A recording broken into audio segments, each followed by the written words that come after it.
ਡੰਡੋਤ ਬੰਦਨ ਕਵਾਰ ਸਰਵ ਕਲਾ ਸਮਰੱਥ ਡੋਲਣ ਤੇ ਰਾਖੋ ਪ੍ਰਭੂ ਨਾਨਕ ਦੇ ਕਰੋ ਹੱਥ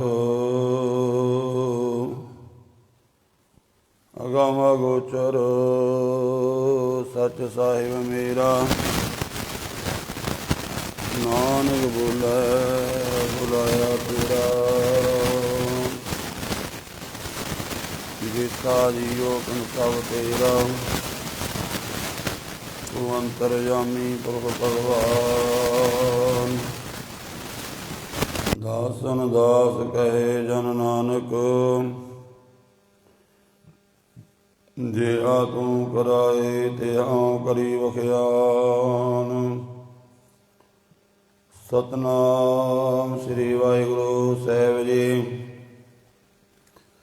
ਇਕ ਓੰਕਾਰ ਸਤਨਾਮ ਕਰਤਾ ਪੁਰਖ ਨਿਰਭਉ ਨਿਰਵੈਰ ਅਕਾਲ ਮੂਰਤ ਅਜੂਨੀ ਸੈਭੰ ਗੁਰ ਪ੍ਰਸਾਦ। ਰਾਗ ਦੇਵ ਗੰਧਾਰੀ ਮਹੱਲਾ ਚੌਥਾ। ਘਰ ਪਹਿਲਾ। ਸੇਵਕ ਜਨ ਬਣੇ ਠਾਕੁਰ ਲਿਵ ਲਾਗੇ ਜੋ ਤੁਮਰਾ ਜਸ ਕਹਿਤੇ ਗੁਰਮਤਿ ਮੁਖ ਭਾਵ ਸੁਭਾਗੇ ਰਹਾਓ। ਝੂਠੇ ਮਾਇਆ ਕੇ ਬੰਧਨ ਪਾਏ ਹਰ ਰਾਮ ਨਾਮ ਲਿਵ ਲਾਗੇ। ਹਮਰਾ ਮਨ ਮੋਹਿਓ ਗੁਰ ਮੋਹਨ ਹਮ ਬਿਸਮ ਭਈ ਮੁਖ ਲਾਗੇ। ਸਗਲੀ ਰਹਿਣ ਸੋਈ ਅੰਧਿਆਰੀ ਗੁਰ ਕਿੰਚਦ ਕਿਰਪਾ ਜਾਗੇ। ਜਨ ਨਾਨਕ ਕੇ ਪ੍ਰਭ ਸੁੰਦਰ ਸੁਆਮੀ ਮੋਏ ਤੁਮ ਸਰ ਅਵਰ ਨਾ ਲਾਗੇ। ਵਾਹਿਗੁਰੂ ਜੀ ਕਾ ਖਾਲਸਾ ਵਾਹਿਗੁਰੂ ਜੀ ਕੀ ਫਤਿਹ। ਪਰਮ ਸਤਿਕਾਰਯੋਗ ਜੁਗੋ ਜੁਗ ਅਟਲ ਚਵਰ ਛਤਰ ਤਖਤ ਦੇ ਮਾਲਕ ਹਾਜ਼ਰਾ ਹਜ਼ੂਰ ਜਾਰਾ ਜਹੂਰ ਸਰਵ ਕਲਾ ਭਰਪੂਰ। ਸ਼ਬਦ ਗੁਰੂ ਗੁਰੂ ਗਰੀਬ ਨਿਵਾਜ ਧੰਨ ਧੰਨ ਸ੍ਰੀ ਗੁਰੂ ਗ੍ਰੰਥ ਸਾਹਿਬ ਜੀ ਮਹਾਰਾਜ ਸੱਚੇ ਪਾਤਸ਼ਾਹ ਦੀਨ ਦੁਨੀ ਦੇ ਮਾਲਕ ਕਿਰਪਾ ਬਖਸ਼ਿਸ਼ ਕੀਤੀ ਹੈ। ਸਤ ਸੰਗਤ ਦਾ ਅਮੋਲਕ ਸਮਾਂ ਬਖਸ਼ਿਆ ਹੈ। ਗੁਰਬਾਣੀ ਦੀ ਜੋ ਲੜੀਵਾਰ ਕਥਾ ਇਸ ਪਾਵਨ ਅਸਥਾਨ ਤੇ ਚੱਲ ਰਹੀ ਹੈ ਦੇ ਤਹਿਤ ਇਸ ਸਮੇਂ ਰਾਗ ਦੇਵ ਗੰਧਾਰੀ ਆਰੰਭ ਹੋ ਰਿਹਾ ਹੈ। ਇਹ ਪਾਵਨ ਰਾਗ ਸ੍ਰੀ ਗੁਰੂ ਗ੍ਰੰਥ ਸਾਹਿਬ ਮਹਾਰਾਜ ਜੀ ਦੇ ਪਾਵਨ ਅੰਗ 527 ਤੇ ਆਰੰਭ ਹੋ ਰਿਹਾ ਹੈ ਔਰ ਸ੍ਰੀ ਗੁਰੂ ਗ੍ਰੰਥ ਸਾਹਿਬ ਮਹਾਰਾਜ ਜੀ ਦੇ ਵਿੱਚ ਇਸ ਰਾਗ ਦਾ 6ਵਾਂ ਨੰਬਰ ਹੈ। ਇਹ ਰਾਗ ਮਾਲਾ ਦੇ ਵਿੱਚ ਇਹਨੂੰ ਮਾਲ ਕੌਸ ਦੀ ਰਾਗਣੀ ਇਸਤਰੀ ਲਿਖਿਆ ਹੈ। ਰਾਗ ਮਾਲਾ ਜਦੋਂ ਆਪਾਂ ਪੜ੍ਹੀਏ ਉੱਥੇ ਇਹ ਦੇਵ ਗੰਧਾਰੀ ਜੋ ਹੈ ਇਹ ਮਾਲ ਕੌਸ ਰਾਗ ਦੀ ਇਸਤਰੀ ਹੈ। ਦੇਵ ਗੰਧਾਰੀ ਇਹਦੀ ਜਾਤ ਇਸਤਰੀ ਹੈ। ਗੁਰੂ ਪਾਤਸ਼ਾਹ ਜੀ ਨੇ ਜੋ 31 ਰਾਗ ਸ੍ਰੀ ਗੁਰੂ ਗ੍ਰੰਥ ਸਾਹਿਬ ਮਹਾਰਾਜ ਜੀ ਦੇ ਵਿੱਚ ਦਰਜ ਹਨ ਉਹ ਜਿਹੜੀਆਂ ਇਸਤਰੀ ਜਾਤੀ ਦੀਆਂ ਰਾਗਣੀਆਂ ਹਨ ਉਹਨਾਂ ਨਾਲ ਵੀ ਰਾਗ ਲਿਖਿਆ ਹੈ। ਇਹਦੇ ਬਾਰੇ ਆਪਾਂ ਪਹਿਲਾਂ ਵਿਚਾਰ ਕਰ ਚੁੱਕੇ ਹਾਂ ਕਿ ਜੋ ਇਸਤਰੀ ਜਾਤੀ ਦੀ ਰਾਗਣੀ ਹੈ ਉਹਨੂੰ ਰਾਗ ਕਿਉਂ ਲਿਖਿਆ ਹੈ। ਜਿਹੜੀ ਗੁਜਰੀ ਰਾਗ ਪਿੱਛੇ ਆਇਆ ਹੈ ਇਹ ਵੀ ਇਸਤਰੀ ਜਾਤੀ ਦੀ ਰਾਗਣੀ ਹੈ। ਇਹਦੀ ਵੀ ਇਸਤਰੀ ਜਾਤ ਹੈ। ਇਸੇ ਤਰ੍ਹਾਂ ਧਨਾਸਰੀ ਵੀ ਦੇਵ ਗੰਧਾਰੀ ਇਹਨੂੰ ਰਾਗ ਕਿਉਂ ਲਿਖਿਆ ਹੈ। ਜਿੰਨੀਆਂ ਵੀ ਗੁਰੂ ਗ੍ਰੰਥ ਸਾਹਿਬ ਦੇ ਵਿੱਚ ਰਾਗਣੀਆਂ ਆਈਆਂ ਨੇ ਉਹਨਾਂ ਨਾਲ ਰਾਗ ਲਿਖਿਆ ਹੈ। ਜਿਵੇਂ ਵੇਖੋ 84 ਲੱਖ ਜੂਨੀਆਂ ਦੇ ਵਿੱਚੋਂ ਇੱਕ ਜੂਨੀ ਹੈ ਮਨੁੱਖਾ ਜੂਨੀ, ਤੇ ਮਨੁੱਖਾ ਜੂਨੀ ਉਹ ਗਿਣਤੀ ਵਿੱਚ ਤਾਂ ਇੱਕ ਹੀ ਆਈ ਹੈ, ਪਰ ਉਹਦੇ ਵਿੱਚ ਵੀ ਆਪਾਂ ਵੇਖਦੇ ਹਾਂ ਕਿ ਜਿਵੇਂ ਮਨੁੱਖਾ ਜੂਨ ਇਸਤਰੀ ਨੂੰ ਵੀ ਆਖਿਆ ਜਾਵੇਗਾ, ਵੀ ਇਸਤਰੀ ਵਾਲੇ ਸਰੀਰ ਨੂੰ ਵੀ ਆਖਿਆ ਜਾਵੇਗਾ ਭਾਈ ਤੈਨੂੰ ਮਨੁੱਖਾ ਦੇਹੀ ਮਿਲੀ ਹੈ, ਤੇ ਪੁਰਸ਼ ਨੂੰ ਵੀ ਆਪਾਂ ਕਹਿੰਦੇ ਹਾਂ ਇਹ ਮਨੁੱਖਾ ਦੇਹੀ ਹੈ, ਇਹ ਮਨੁੱਖਾ ਤਨ ਹੈ, ਮਨੁੱਖਾ ਸਰੀਰ ਹੈ। ਜਿਵੇਂ ਦੋਵਾਂ ਦਾ ਜੀਵਨ ਵੱਖੋ ਵੱਖਰਾ ਹੈ, ਪਰ ਉਹਨਾਂ ਨੂੰ ਲਿਖਿਆ ਇੱਕੋ ਹੀ ਰੂਪ ਗਿਆ ਵੀ ਇਹ ਮਨੁੱਖਾ ਜੂਨ ਹੈ। ਇਸੇ ਤਰ੍ਹਾਂ ਰਾਗ ਤੇ ਰਾਗਣੀ ਦੇ ਸੁਰਾਂ ਦਾ ਉਹਨਾਂ ਦੇ ਸਮੇਂ ਦਾ ਵੀ ਫਰਕ ਹੁੰਦਾ ਹੈ, ਪਰ ਉਹਨਾਂ ਨੂੰ ਇਸ ਕਰਕੇ ਰਾਗ ਹੀ ਲਿਖਿਆ ਗਿਆ ਹੈ। ਧੰਨ ਗੁਰੂ ਰਾਮਦਾਸ ਮਹਾਰਾਜ ਜੀ ਇਸ ਰਾਗ ਦੀ ਰਮਤਾ ਕਰ ਰਹੇ ਹਨ। ਸਾਹਿਬ ਸੱਚੇ ਪਾਤਸ਼ਾਹ ਉਸ ਅਕਾਲ ਪੁਰਖ ਵਾਹਿਗੁਰੂ ਜੀ ਦਾ ਮੰਗਲਾਚਰਨ ਕਰਦੇ ਹਨ, ਫਰਮਾਨ ਕਰ ਰਹੇ ਹਨ। ਧੰਨ ਗੁਰੂ ਰਾਮਦਾਸ ਮਹਾਰਾਜ ਸੱਚੇ ਪਾਤਸ਼ਾਹ ਜੀ, ਆਓ ਸਤਿਗੁਰੂ ਜੀ ਦੇ ਪਾਵਨ ਅੰਮ੍ਰਿਤ ਬਚਨਾਂ ਨਾਲ ਸਾਂਝ ਪਾਈਏ। ਧੰਨ ਗੁਰੂ ਗ੍ਰੰਥ ਸਾਹਿਬ ਮਹਾਰਾਜ ਜੀ ਦੇ ਪਾਵਨ ਚਰਨਾਂ ਵਿੱਚ ਆਪਣੇ ਸੀਸ ਨੂੰ ਝੁਕਾਓ। ਬਾ ਅਦਬ ਪਿਆਰ ਸਤਿਕਾਰ ਸਹਿਤ ਆਖੋ ਜੀ ਸਤਿਨਾਮ ਸ੍ਰੀ ਵਾਹਿਗੁਰੂ ਸਾਹਿਬ ਜੀ। ਇੱਕ ਓੰਕਾਰ, ਇੱਕ ਓੰਕਾਰ ਵਾਹਿਗੁਰੂ ਇੱਕ ਹੈ। ਓੰਕਾਰ ਅਦੁੱਤੀ ਸ਼ਕਤੀ ਹੈ, ਸਾਰੇ ਪਸਰਿਆ ਹੋਇਆ ਹੈ। ਉਹ ਕੇਵਲ ਇੱਕੋ ਵਾਹਿਗੁਰੂ ਹੈ। ਭਾਵੇਂ ਆਪਾਂ ਕਹਿੰਦੇ ਹਾਂ ਸੂਰਜ ਵੀ ਇੱਕ ਹੈ, ਪਰ ਸਾਰੇ ਸੰਸਾਰ ਵਿੱਚ ਸੂਰਜ ਬਰਾਬਰ ਨਹੀਂ ਹੁੰਦਾ। ਜਿਵੇਂ ਆਪਣੇ ਇੱਥੇ ਹੁਣ ਦਿਨ ਚੜ੍ਹ ਰਿਹਾ ਹੈ, ਬਹੁਤ ਸਾਰੇ ਬਾਹਰਲੇ ਮੁਲਕ ਉੱਥੇ ਇਸ ਸਮੇਂ ਰਾਤ ਪੈ ਰਹੀ ਹੈ। ਭਾਵੇਂ ਸੂਰਜ ਇੱਕ ਹੈ, ਪਰ ਉਹਦੀ ਕਿਰਿਆ ਦੋ ਤਰ੍ਹਾਂ ਹੋ ਰਹੀ ਹੈ। ਸਾਰੇ ਸੰਸਾਰ ਨੂੰ ਇੱਕੋ ਸਮੇਂ ਸੂਰਜ ਰੋਸ਼ਨੀ ਨਹੀਂ ਦੇ ਰਿਹਾ। ਸੰਸਾਰ ਦੇ ਕੁਝ ਦੇਸ਼ ਐਸੇ ਨੇ ਜਿੱਥੇ ਰਾਤ ਹੋ ਰਹੀ ਹੈ, ਕੁਝ ਦੇਸ਼ ਐਸੇ ਨੇ ਜਿੱਥੇ ਦਿਨ ਚੜ੍ਹ ਰਿਹਾ ਹੈ। ਭਾਵੇਂ ਸੂਰਜ ਇੱਕ ਹੈ, ਕਿਉਂਕਿ ਜਦੋਂ ਆਪਾਂ ਇਸ ਤਰ੍ਹਾਂ ਦਾ ਬਚਨ ਆਖੀਏ ਵੀ ਵਾਹਿਗੁਰੂ ਇੱਕ ਹੈ, ਤੇ ਲੋਕ ਕਹਿੰਦੇ ਸੂਰਜ ਵੀ ਤਾਂ ਇੱਕ ਹੈ, ਕਿ ਸੂਰਜ ਵੀ ਰੱਬ ਹੈ ਫਿਰ। ਇਸੇ ਤਰ੍ਹਾਂ ਹੋਰ ਵੀ ਬਹੁਤ ਸਾਰੀਆਂ ਚੀਜ਼ਾਂ। ਸਮੁੰਦਰ ਵੀ ਇੱਕ ਹੈ, ਪਰ ਸਮੁੰਦਰ ਦੇ ਵਿੱਚ ਵੀ ਫਰਕ ਹੈ। ਭਾਵੇਂ ਸਮੁੰਦਰ ਇੱਕੋ ਹੈ, ਪਰ ਉਹ ਸਮੁੰਦਰ ਦਾ ਵੀ ਵੱਖੋ ਵੱਖਰਾ ਗੁਣ ਹੈ। ਜਿਵੇਂ ਵੱਖੋ ਵੱਖਰੇ ਦੇਸ਼ਾਂ ਨਾਲ ਉਹ ਲੱਗਦਾ ਹੈ। ਵਾਹਿਗੁਰੂ ਪਰਮਾਤਮਾ ਇੱਕੋ ਹੈ, ਉਹਦੇ ਵਰਗਾ ਹੋਰ ਕੋਈ ਨਹੀਂ ਹੈ। ਉਹ ਇੱਕ ਅਦੁੱਤੀ ਸ਼ਕਤੀ ਹੈ, ਸਾਰੇ ਪਸਰਿਆ ਹੋਇਆ ਹੈ, ਸਾਰੇ ਬਰਾਬਰ ਪਸਰਿਆ ਹੋਇਆ ਹੈ। ਇਹ ਨਹੀਂ ਵੀ ਇੱਕ ਪਾਸੇ ਦਿਨ ਹੋ ਰਿਹਾ ਤੇ ਇੱਕ ਪਾਸੇ ਰਾਤ ਹੋ ਰਹੀ, ਐਸਾ ਨਹੀਂ ਹੈ। ਉਹ ਸਾਰਿਆਂ ਦੇ ਹਿਰਦੇ ਵਿੱਚ ਸਭ ਮੈਂ ਜੋਤ ਜੋਤ ਹੈ ਸੋਏ, ਸਾਰਿਆਂ ਵਿੱਚ ਬਰਾਬਰ ਹੈ। ਸਤਿਨਾਮ, ਉਹ ਸਤ ਹੈ। ਸੂਰਜ ਭਾਵੇਂ ਇੱਕ ਹੈ ਪਰ ਸੱਤ ਨਹੀਂ ਹੈ। ਧਰਤੀ ਭਾਵੇਂ ਆਪਾਂ ਨੂੰ ਇੱਕ ਦਿਖਾਈ ਦੇ ਰਹੀ ਹੈ, ਪਰ ਸੱਤ ਨਹੀਂ ਹੈ। ਬਹੁਤ ਸਾਰੀਆਂ ਚੀਜ਼ਾਂ ਜਿਵੇਂ ਚੰਦਰਮਾ ਵੀ ਆਪਾਂ ਕਹਿੰਦੇ ਇੱਕ ਹੈ, ਪਰ ਇਹ ਸੱਤ ਨਹੀਂ ਹਨ। ਇਹ ਰੋਜ਼ ਰੋਜ਼ ਘਟ ਰਹੇ ਹਨ, ਇਹਨਾਂ ਦੀ ਉਮਰ ਘਟ ਰਹੀ ਹੈ।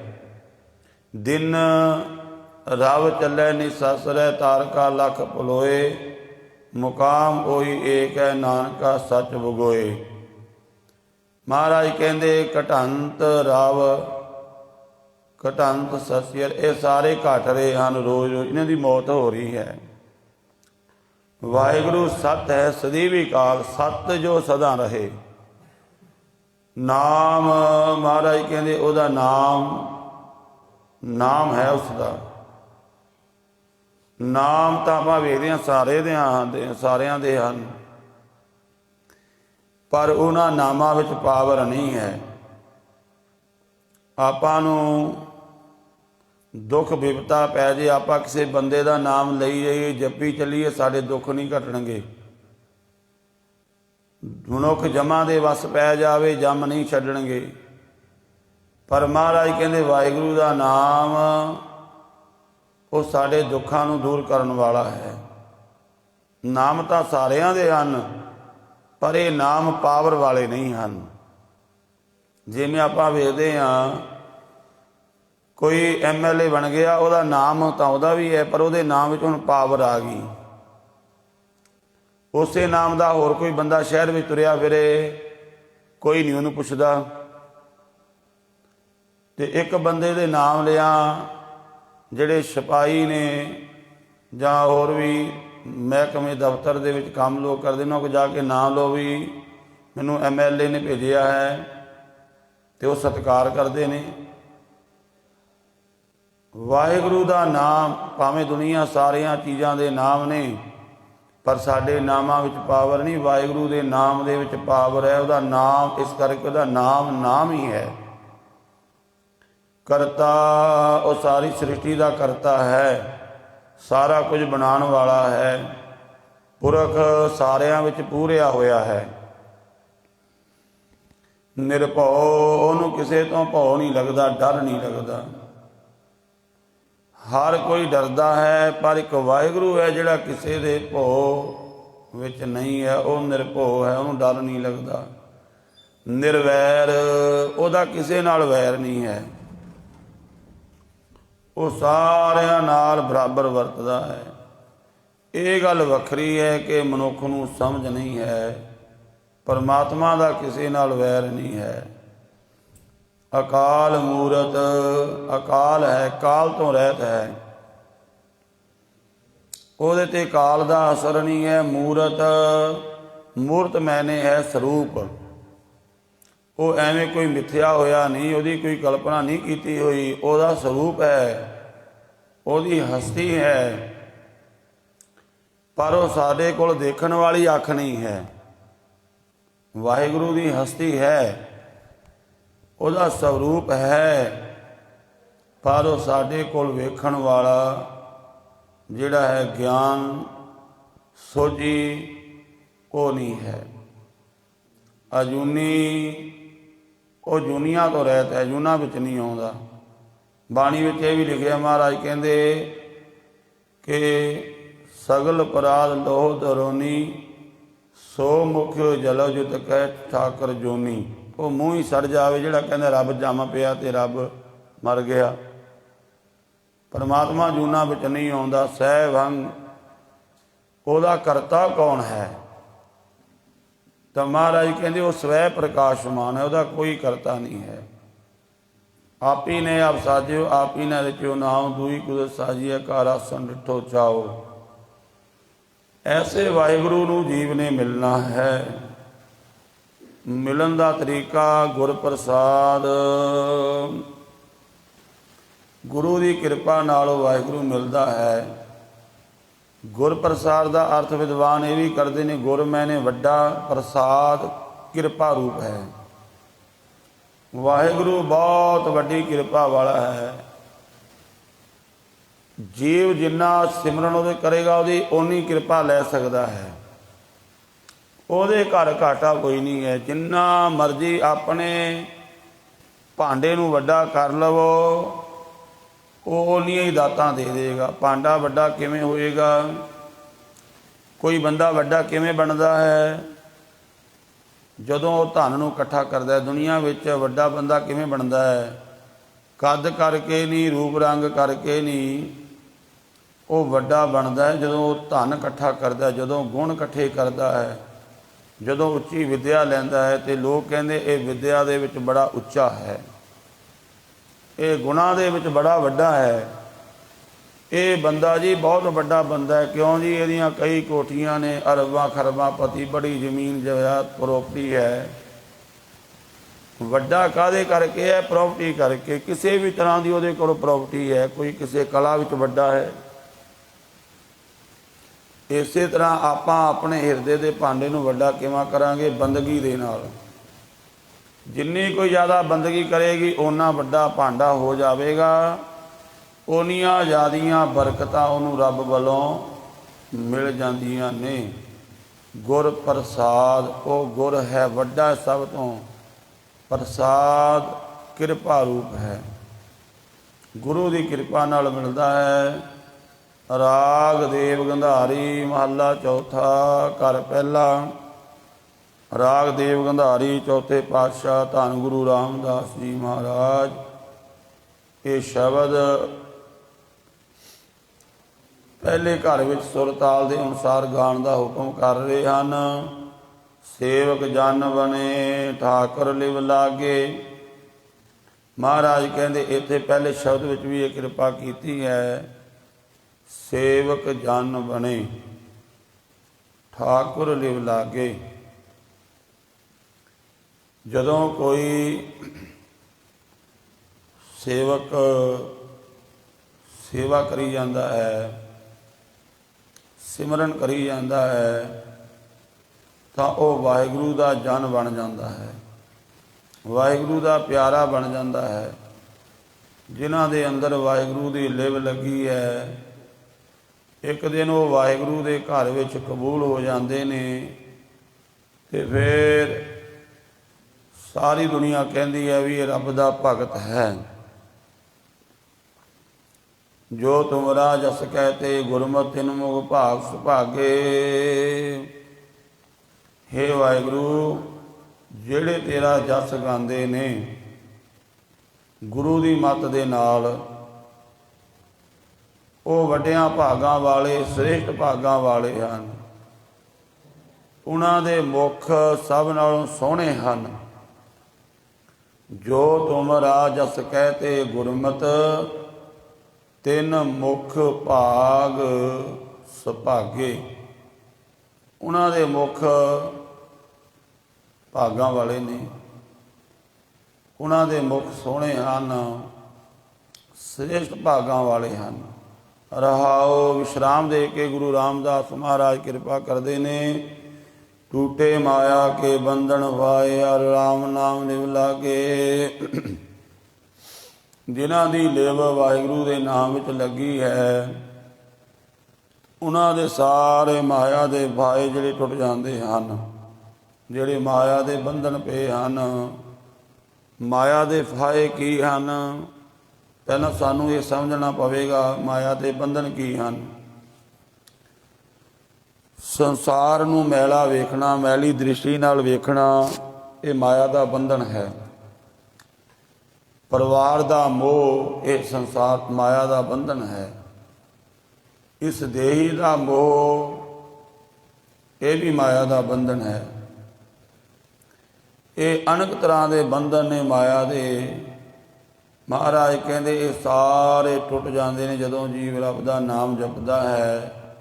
ਭਾਵ ਸੰਸਾਰ ਤੋਂ ਉਪਰਾਮ ਹੋ ਜਾਂਦਾ ਹੈ, ਪਰੇ ਹੋ ਜਾਂਦਾ ਹੈ। ਹਮਰਾ ਮਨ ਮੋਇਓ ਗੁਰ ਮੋਹਨ, ਹਮ ਬਿਸਮ ਭਈ ਮੁਖ ਲਾਗੇ। ਤੇ ਉਹ ਗੁਰਮੁਖ ਜਿਨ੍ਹਾਂ ਦੇ ਮਾਇਆ ਦੇ ਬੰਧਨ ਟੁੱਟ ਗਏ, ਉਹਨਾਂ ਨੂੰ ਫਿਰ ਕੋਈ ਪੁੱਛਦਾ ਹੈ ਵੀ ਤੁਹਾਡੇ ਤੇ ਕਿਰਪਾ ਕਿਵੇਂ ਹੋਈ? ਉਹ ਕਹਿੰਦੇ ਪਿਆਰੇ ਗੁਰੂ ਨੇ ਸਾਡਾ ਮਨ ਮੋਹ ਲਿਆ। ਹਮਰਾ ਮਨ ਮੋਹਿਓ ਗੁਰ ਮੋਹਨ। ਭਾਵ ਗੁਰੂ ਦੇ ਸ਼ਬਦ ਨੇ ਸਾਡੇ ਮਨ ਨੂੰ ਆਪਣੇ ਵੱਲ ਖਿੱਚ ਲਿਆ ਹੈ, ਆਕਰਸ਼ਿਤ ਕਰ ਲਿਆ ਹੈ। ਗੁਰੂ ਦਾ ਸ਼ਬਦ ਐਸਾ ਹੈ, ਆਪਾਂ ਜਿਵੇਂ ਜਿਵੇਂ ਸ਼ਬਦ ਦੇ ਨੇੜੇ ਆਵਾਂਗੇ ਨਾ, ਸ਼ਬਦ ਸਾਨੂੰ ਆਪਣੇ ਵੱਲ ਖਿੱਚੇਗਾ। ਫਿਰ ਬਾਣੀ ਸਾਨੂੰ ਆਪਣੇ ਵੱਲ ਖਿੱਚੇਗੀ, ਬਾਣੀ ਕਿਰਪਾ ਕਰੇਗੀ। ਜਿਵੇਂ ਕੋਈ ਮਨੁੱਖ ਧਰਤੀ ਤੋਂ ਉੱਪਰ ਆਕਾਸ਼ ਵੱਲ ਜਾਵੇ ਨਾ, ਤੇ ਕੁਝ ਦੂਰੀ 'ਤੇ ਜਾ ਕੇ ਧਰਤੀ ਦੀ ਗੁਰਤਾ ਸ਼ਕਤੀ ਘਟ ਜਾਂਦੀ ਹੈ, ਅਸਮਾਨ ਆਪਣੇ ਵੱਲ ਖਿੱਚਦਾ। ਫਿਰ ਅਸਮਾਨ ਆਪਣੇ ਵੱਲ ਖਿੱਚਦਾ ਹੈ, ਪਰ ਅਸਮਾਨ ਤੋਂ ਫਿਰ ਧਰਤੀ ਵੱਲ ਆਈਏ। ਜਦੋਂ ਧਰਤੀ ਦੀ ਗੁਰਤਾ ਸ਼ਕਤੀ ਦੇ ਨੇੜੇ ਆਉਂਦੇ ਆ ਨਾ, ਜਦੋਂ ਫਿਰ ਧਰਤੀ ਆਪਣੇ ਵੱਲ ਖਿੱਚ ਲੈਂਦੀ ਹੈ। ਜੇਕਰ ਅਸਮਾਨ ਦੇ ਵਿੱਚ ਖੁੱਲੀਆਂ ਉਡਾਰੀਆਂ ਲਾਣੀਆਂ ਨੇ ਤੇ ਧਰਤੀ ਤੋਂ ਉੱਪਰ ਉੱਠਣਾ ਪਵੇਗਾ। ਇਸੇ ਤਰ੍ਹਾਂ ਗੁਰਮੁਖੋ, ਜਦੋਂ ਆਪਾਂ ਨਾਮ ਜਪਦੇ ਹਾਂ, ਜਿਵੇਂ ਜਿਵੇਂ ਸੁਰਤ ਨੇੜੇ ਹੋਵੇਗੀ, ਵੇਖੋ ਧਰਤੀ ਤੋਂ ਉੱਪਰ ਜਾਂਦਿਆਂ ਹੀ ਧਰਤੀ ਦੀ ਗੁਰਤਾ ਸ਼ਕਤੀ ਨਹੀਂ ਛੱਡੇਗੀ। ਉਹ ਕੁਝ ਦੂਰੀ ਹੈ, ਉਸ ਦੂਰੀ ਨੂੰ ਪਾਰ ਕਰਨਾ ਪਵੇਗਾ। ਇਸੇ ਤਰ੍ਹਾਂ ਜਦੋਂ ਆਪਾਂ ਸ਼ਬਦ ਦਾ ਅਭਿਆਸ ਕਰਦੇ ਹਾਂ, ਸਾਡੇ ਮਨ ਵਿੱਚ ਕਈ ਤਰ੍ਹਾਂ ਦੇ ਸੰਸਾਰ ਦੇ ਫੁਰਨੇ ਵੀ ਆਉਂਦੇ ਨੇ, ਸੰਸਾਰ ਦੀਆਂ ਗੱਲਾਂ ਵੀ ਆਉਂਦੀਆਂ ਨੇ, ਪਰ ਬਾਣੀ ਪੜ੍ਹੀ ਜਾਣੀ ਹੈ ਨਿਰੰਤਰ। ਇੱਕ ਦਿਨ ਆਵੇਗਾ, ਸੰਸਾਰ ਦੀ ਗੁਰਤਾ ਸ਼ਕਤੀ ਖਤਮ ਹੋ ਜਾਵੇਗੀ। ਸੰਸਾਰ ਦੀ ਕੋਈ ਵੀ ਗੱਲ ਫੁਰਨਾ ਤੁਹਾਡੇ ਅੰਦਰ ਨਹੀਂ ਚੱਲੇਗਾ, ਕੇਵਲ ਨਾਮ ਚੱਲੇਗਾ। ਤੇ ਜਿਵੇਂ ਆਕਾਸ਼ ਵਿੱਚ ਗਏ ਹੋਏ ਮਨੁੱਖ ਵਾਪਸ ਵੀ ਆ ਜਾਂਦੇ ਨੇ, ਉਹਨਾਂ ਕੋਲ ਤਰੀਕਾ ਹੈ। ਉਹਨਾਂ ਨੂੰ ਕੋਈ ਪੈਰਾਸ਼ੂਟ ਨਾਲ ਜਾਂਦਾ, ਕੋਈ ਹਵਾਈ ਜਹਾਜ਼ ਰਾਹੀਂ ਜਾਂਦਾ ਅਸਮਾਨ ਵਿੱਚ, ਕੋਈ ਕਿਸ ਤਰ੍ਹਾਂ, ਫਿਰ ਵਾਪਸ ਆਉਣ ਦਾ ਵੀ ਤਰੀਕਾ ਹੈ ਨਾ। ਇਸੇ ਤਰ੍ਹਾਂ ਗੁਰਮੁਖ ਆਪਣੀ ਸੁਰਤ ਨੂੰ ਚੜ੍ਹਾ ਕੇ ਕਈ ਘੰਟਿਆਂ ਬੱਧੇ ਸਮਾਧੀ ਵਿੱਚ ਵੀ ਰਹਿੰਦੇ ਨੇ ਤੇ ਫਿਰ ਥੱਲੇ ਆ ਜਾਂਦੇ ਨੇ, ਫਿਰ ਸੰਸਾਰ ਦਾ ਕਾਰ ਵਿਹਾਰ ਵੀ ਕਰਨ ਲੱਗ ਜਾਂਦੇ ਨੇ। ਪਰ ਉਹ ਤਕਨੀਕ ਸਿੱਖਣੀ ਪਵੇਗੀ। ਜਿਵੇਂ ਪੈਰਾਸ਼ੂਟ ਨਾਲ ਉੱਡਣ ਦੀ ਤਕਨੀਕ ਹੈ, ਹਵਾਈ ਜਹਾਜ਼ ਅਸਮਾਨ ਵਿੱਚ ਜਾਣਾ ਹੈ, ਉਹਦੀ ਵੀ ਮਰਿਆਦਾ ਹੈ। ਤੁਹਾਨੂੰ ਕੋਈ ਐਵੇਂ ਹੀ ਜਾ ਕੇ ਸਿੱਧਾ ਕਹੋ ਹਵਾਈ ਜਹਾਜ਼ ਵਿੱਚ ਬਿਠਾ ਦਿਓ, ਨਹੀਂ ਬਿਠਾਵੇਗਾ। ਉਹ ਕਹਿਣਗੇ ਪਹਿਲਾਂ ਆਪਣਾ ਪਾਸਪੋਰਟ ਲਿਆ, ਟਿਕਟ ਦਿਖਾ, ਬੜਾ ਕੁਝ ਦੇਖਣਗੇ ਨਾ। ਇਸੇ ਤਰ੍ਹਾਂ ਜੋ ਸਮਾਧੀ ਦੀ ਅਵਸਥਾ ਹੈ, ਉਹ ਵੀ ਐਵੇਂ ਨਹੀਂ ਮਿਲ ਜਾਂਦੀ। ਐਵੇਂ ਤਾਂ ਹਰ ਕੋਈ ਆ ਕੇ ਕਿ ਮੇਰੀ ਸਮਾਧੀ ਲੱਗ ਜੇ ਜੀ, ਸਮਾਧੀ ਐਵੇਂ ਨਹੀਂ ਲੱਗੇਗੀ, ਉਹਦੀ ਵੀ ਮਰਿਆਦਾ ਹੈ। ਤੋ ਮਹਾਰਾਜ ਸੱਚੇ ਪਾਤਸ਼ਾਹ ਕਹਿੰਦੇ ਜਦੋਂ ਉਹ ਮਰਿਆਦਾ ਧਾਰਨ ਕੀਤੀ, ਉਹ ਅਵਸਥਾ ਆ ਗਈ ਕਿ ਗੁਰੂ ਦੇ ਸ਼ਬਦ ਨੇ ਹੁਣ ਆਪਣੇ ਵੱਲ ਖਿੱਚ ਲਿਆ ਹੈ। ਤਾਂ ਬਿਸਮ ਹੋ ਗਈ, ਹੈਰਾਨਤਾ ਆ ਗਈ। ਜਦੋਂ ਕੋਈ ਅਸਮਾਨ ਵਿੱਚ ਜਾਂਦਾ ਹੈ ਨਾ, ਤਾਂ ਉਹ ਵੇਖ ਕੇ ਫਿਰ ਅਸਮਾਨ ਦੇ ਵਿੱਚ ਹੈਰਾਨ ਹੁੰਦਾ ਵੀ ਕਿੱਡਾ ਵੱਡਾ ਅਸਮਾਨ ਹੈ, ਪਰੇ ਤੋਂ ਪਰੇ ਹੈ। ਹਮਰਾ ਮਨ ਮੋਇਓ ਗੁਰਮੋਹਨ ਅਮ ਬਿਸਮ ਭਈ ਮੁਖ ਲਾਗੇ। ਜਦੋਂ ਗੁਰੂ ਦਾ ਦਰਸ਼ਨ ਹੁੰਦਾ ਹੈ, ਅੱਜ ਵੀ ਆਪਾਂ ਦਰਸ਼ਨ ਕਰ ਰਹੇ ਹਾਂ ਨਾ, ਰੋਜ਼ ਕਰਦੇ ਹਾਂ, ਪਰ ਜਦੋਂ ਉਹ ਅਵਸਥਾ ਵਿੱਚ ਪਹੁੰਚ ਕੇ ਫਿਰ ਗੁਰੂ ਦਾ ਦਰਸ਼ਨ ਕਰਾਂਗੇ ਨਾ, ਗੁਰੂ ਗ੍ਰੰਥ ਸਾਹਿਬ ਦਾ, ਇੱਥੇ ਫਿਰ ਸਾਨੂੰ ਕੀ ਦਿਖਾਵੇਗਾ? ਮਹਾਨ ਚਾਨਣ ਦਿਖਾਈ ਦੇਵੇਗਾ। ਦਰਸ਼ਨ ਤੇ ਆਪਾਂ ਹੁਣ ਵੀ ਕਰ ਰਹੇ ਹਾਂ, ਪਰ ਉਹ ਰਸ ਨਹੀਂ ਹੈ, ਉਹ ਸਵਾਦ ਨਹੀਂ ਹੈ। ਜਦੋਂ ਤੁਹਾਡੀ ਅਵਸਥਾ ਬਣ ਗਈ, ਫਿਰ ਦਰਸ਼ਨ ਕਰਨ ਦਾ ਸਵਾਦ ਕੁਝ ਹੋਰ ਹੋਵੇਗਾ। ਉਹ ਮਹਾਰਾਜ ਨੇ ਬਾਣੀ ਵਿੱਚ ਲਿਖਿਆ ਹੈ, ਅੰਦਰ ਸੱਚਾ ਨਿਉ ਲਾਇਆ ਪ੍ਰੀਤਮ ਆਪਣੇ, ਤਨ ਮਨ ਹੋਏ ਨਿਹਾਲ ਜਾਂ ਗੁਰ ਦੇਖਾਂ ਸਾਹਮਣੇ। ਹੁਣ ਵੀ ਵੇਖੋ, ਆਪਾਂ ਨੂੰ ਕੁਝ ਨਾ ਕੁਝ ਤਾਂ ਰਸ ਮਿਲ ਰਿਹਾ ਗੁਰੂ ਦੇ ਦਰਸ਼ਨ ਦਾ। ਆਪਾਂ ਕਿੰਨੇ ਪਰੇਸ਼ਾਨ ਹੋਈਏ, ਦੁਖੀ ਹੋਈਏ, ਜਦੋਂ ਕੋਈ ਐਸਾ ਸਮਾਂ ਆਉਂਦਾ, ਗੁਰੂ ਗ੍ਰੰਥ ਸਾਹਿਬ ਦੇ ਕੋਲ ਆ ਕੇ ਅੱਧਾ ਘੰਟਾ ਬੈਠਿਆ ਕਰੋ। ਵੇਖੋ ਕਿੰਨੀ ਜਿਹੜੀ ਸਾਨੂੰ ਉਹ ਅੰਦਰੋਂ ਸਕੂਨ ਮਿਲਦਾ ਹੈ, ਕਿੰਨੀ ਬਰਕਤ ਮਿਲਦੀ ਹੈ। ਤੇ ਜਦੋਂ ਕੋਈ ਸ਼ਬਦ ਦੇ ਅਭਿਆਸ ਨਾਲ ਗੁਰੂ ਦੇ ਨੇੜੇ ਹੁੰਦਾ, ਉਦੋਂ ਕਿੰਨੀ ਹੋਵੇਗੀ। ਤਾਂ ਮਹਾਰਾਜ ਸੱਚੇ ਪਾਤਸ਼ਾਹ ਫਰਮਾਨ ਕਰ ਰਹੇ ਨੇ, ਸਗਲੀ ਰੈਣ ਸੋਈ ਅੰਧਿਆਰੀ ਗੁਰ ਕਿੰਚਤ ਕਿਰਪਾ ਜਾ ਕੇ।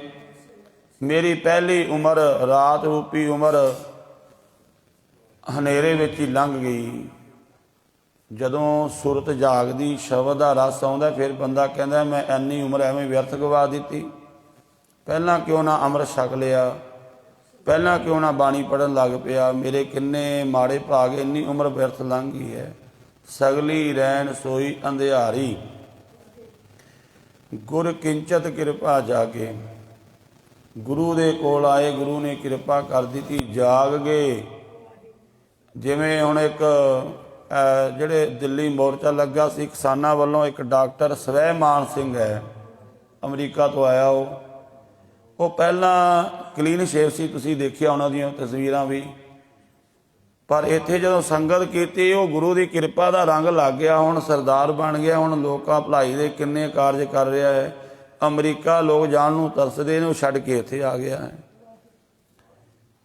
ਉਹਨੂੰ ਹੁਣ ਇਹ ਪਿੱਛੇ ਜਿਹੇ ਇੰਟਰਵਿਊ ਹੋਇਆ, ਉਹ ਕਹਿੰਦੇ ਮੇਰਾ ਇਹਦੇ ਵਿੱਚ ਕੀ ਦੋਸ਼ ਹੈ ਵੀ ਮੈਨੂੰ ਘਰ ਵਿੱਚ ਮਾਹੌਲ ਐਵੇਂ ਜਿਹਾ ਮਿਲਿਆ, ਮੈਂ ਕਲੀਨ ਸ਼ੇਪ ਹੀ ਰਿਹਾ ਹਾਂ, ਪਰ ਇੱਥੇ ਆਏ ਤੇ ਗੁਰੂ ਦੀ ਕਿਰਪਾ ਹੋ ਗਈ। ਗੁਰ ਕਿੰਚਤ ਕਿਰਪਾ ਜਾਗੇ। ਹੁਣ ਕੋਈ ਉਹਨੂੰ ਆਖੇ ਵੀ ਤੂੰ ਕਲੀਨ ਸ਼ੇਪ ਹੋ ਜਾ, ਹੋਵੇਗਾ? ਉਹ ਨਹੀਂ, ਕਦੇ ਵੀ ਨਹੀਂ ਹੋਵੇਗਾ। ਕਿਉਂਕਿ ਹੁਣ ਉਹਨੂੰ ਜਿਹੜਾ ਰਸ ਹੁਣ ਮਿਲਿਆ, ਪਤਾ ਲੱਗਾ ਬਾਣੀ ਦਾ, ਸੰਗਤ ਦਾ ਮਹਾਤਮ, ਤਾਂ ਹੁਣ ਉਹ ਸਦਕੇ ਜਾਂਦਾ ਹੈ। ਜਨ ਨਾਨਕ ਕੇ ਪ੍ਰਭ ਸੁੰਦਰ ਸੁਆਮੀ, ਮੋਏ ਤੁਮ ਸਰ ਅਵਰ ਨ ਲਾਗੇ। ਮੇਰੇ ਸੁੰਦਰ ਸੋਹਣੇ ਸੁਆਮੀ ਮਾਲਕ ਵਾਹਿਗੁਰੂ ਧੰਨ ਗੁਰੂ ਗ੍ਰੰਥ ਸਾਹਿਬ ਜੀ, ਹੁਣ ਪਤਾ ਲੱਗਿਆ ਵੀ ਤੇਰੇ ਵਰਗਾ ਹੋਰ ਕੋਈ ਹੈ ਹੀ ਨਹੀਂ। ਜਨ ਨਾਨਕ ਕੇ ਪ੍ਰਭ ਸੁੰਦਰ ਸੁਆਮੀ, ਮੋਏ ਤੁਮ ਸਰ ਅਵਰ ਨ ਲਾਗੇ। ਆਪਾਂ ਨੂੰ ਤੇ ਜੇ ਕੋਠੀ ਸੋਹਣੀ ਲੱਗਦੀ ਹੈ, ਸੰਸਾਰ ਸੋਹਣਾ ਲੱਗਦਾ ਹੈ, ਪਰ ਜੇ ਦਿਨ ਗੁਰੂ ਨਾਲ ਪ੍ਰੀਤ ਲੱਗ ਗਈ, ਫਿਰ ਇਹਨਾਂ ਚੀਜ਼ਾਂ ਤੋਂ ਪਰੇ ਹੋ ਜਾਂਦਾ ਹੈ।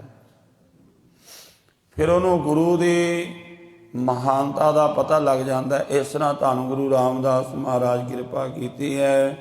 ਸਤਿਗੁਰੂ ਦੀ ਬਾਣੀ ਅਗਾਧ ਬੋਧ ਹੈ। ਵਿਚਾਰਾਂ ਕਰਦੇ ਹਾਂ ਬੇਅੰਤ ਪ੍ਰਕਾਰ ਦੀਆਂ ਭੁੱਲਾਂ ਹੋ ਜਾਂਦੀਆਂ ਨੇ। ਗੁਰੂ ਪਾਤਸ਼ਾਹ ਸੰਗਤ ਬਖਸ਼ਣਹਾਰ ਹੈ, ਬਖਸ਼ ਲੈਣਾ ਜੀ।